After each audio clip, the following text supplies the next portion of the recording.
Good evening, and thank you for joining us for this deep dive investigation. If you have been scrolling through social media or glancing at the headlines recently, you have almost certainly seen the sensational claims.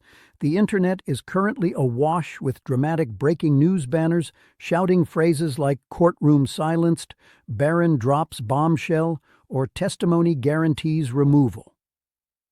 The narrative being pushed is incredibly cinematic. The idea that Barron Trump, the son of Donald Trump, marched into a courtroom, took the stand, and delivered devastating, high-stakes testimony that shocked a judge and sealed his father's fate. It is a gripping story. It has high drama, political intrigue, and family conflict.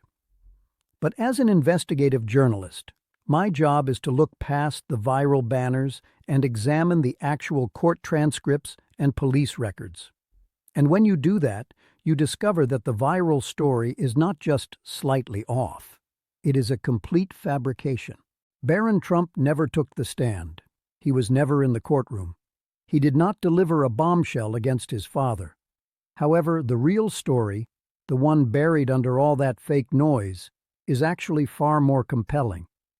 It is a story about a late-night video call, a cross-continental emergency, and a frantic attempt to save a life. Tonight, we are going to walk through exactly what happened in that London trial, examine the specific evidence provided by Barron Trump, and crucially, we need to stop and really understand the legal concept of hearsay. This is a term that gets thrown around a lot on television, but in this specific case, it is the key to understanding why the viral headlines are wrong. Let's start by establishing the timeline of the actual event. We need to go back to January 17, 2025. At this time, Barron Trump was 18 years old. He was physically located in the United States.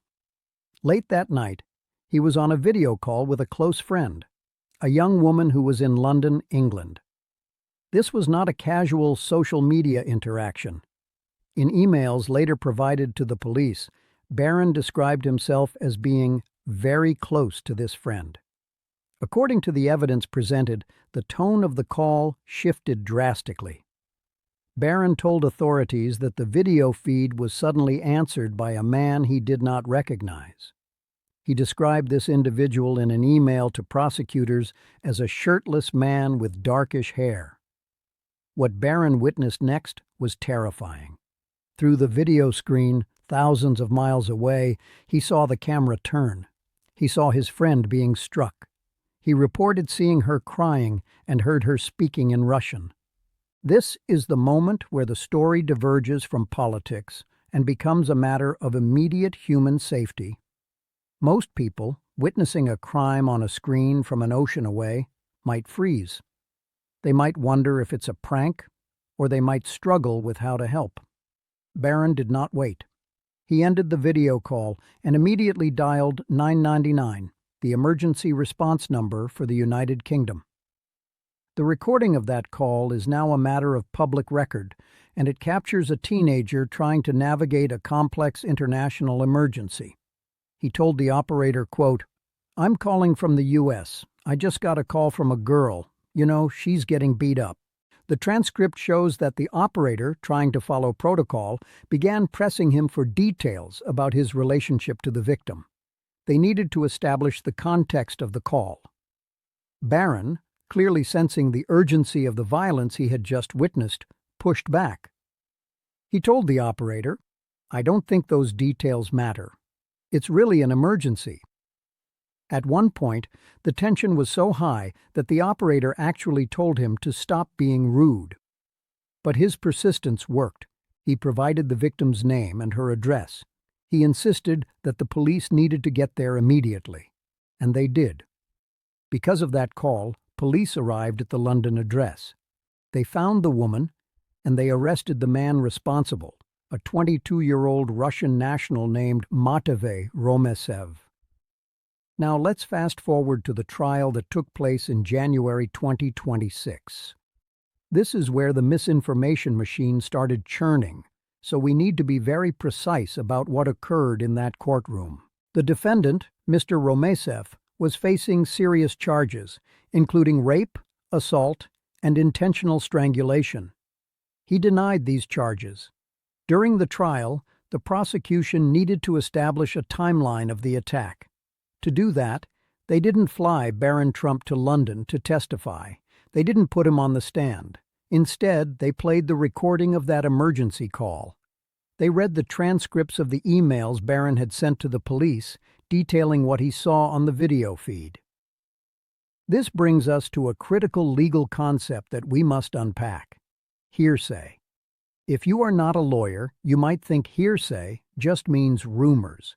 But in a court of law, it has a very specific, dangerous definition. Hearsay is second-hand evidence. It is when the court accepts a statement made by someone who is not present in the room to defend it. Because Barron was not physically in the courtroom, he could not be placed under oath. He could not be cross-examined by the defense attorneys. The jury could not watch his body language to assess his credibility.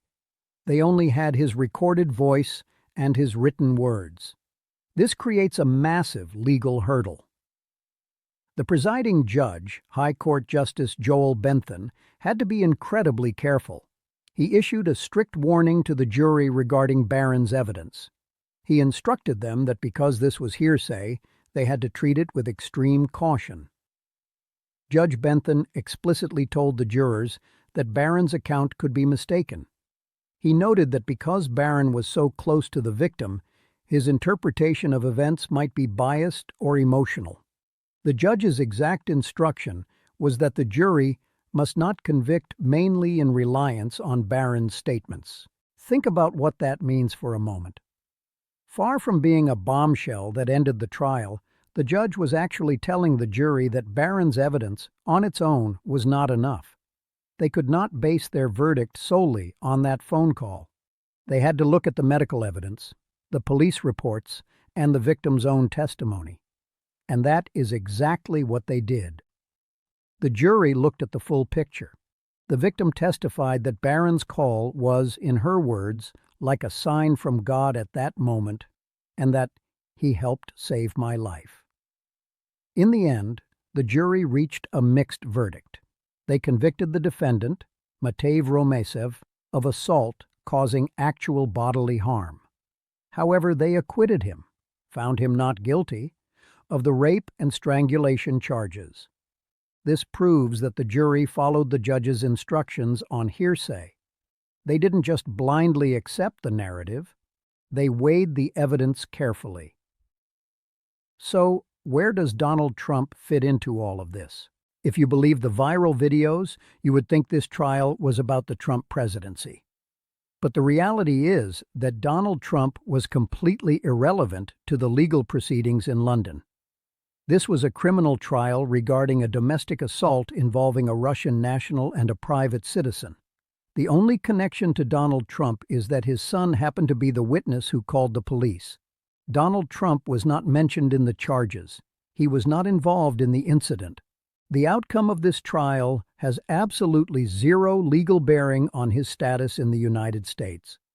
The viral headlines claiming that Barron's testimony guarantees removal or ends the presidency are simply using the Trump name to harvest clicks.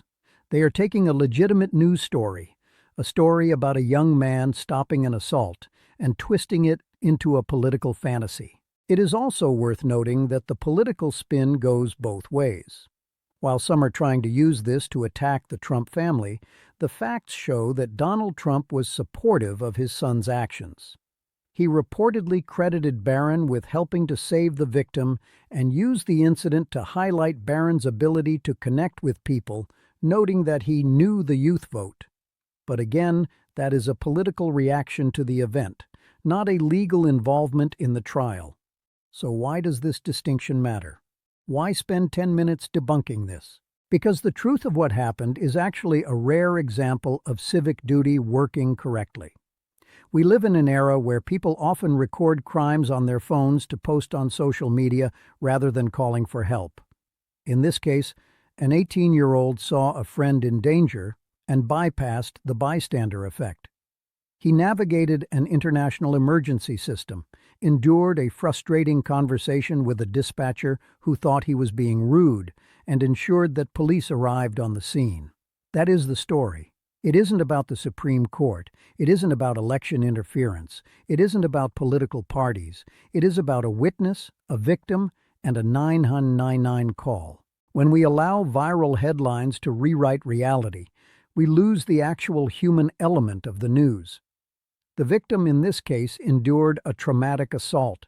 She faced her attacker in court. She credited Barron Trump with saving her life. When the internet turns that into a fake political drama about silencing the courtroom, it disrespects the severity of the actual crime and the judicial process that resolved it. To recap the facts as they stand today, Barron Trump made an emergency call in January 2025. That call was admitted as hearsay evidence in a London court in January 2026. The defendant was convicted of assault but cleared of other charges. Barron never testified in person, and Donald Trump was not on trial. As news consumers, we have to be vigilant. We have to be willing to read past the all-caps headlines and understand the details, like the difference between live testimony and hearsay evidence. The truth is often less sensational than the viral rumors, but it is always more important. We will continue to monitor the fallout from this case, but for now, the record is set straight. This was a criminal justice story, not a political one. I'm going to leave it there for tonight. Stay skeptical, check your sources, and we will see you in the next report.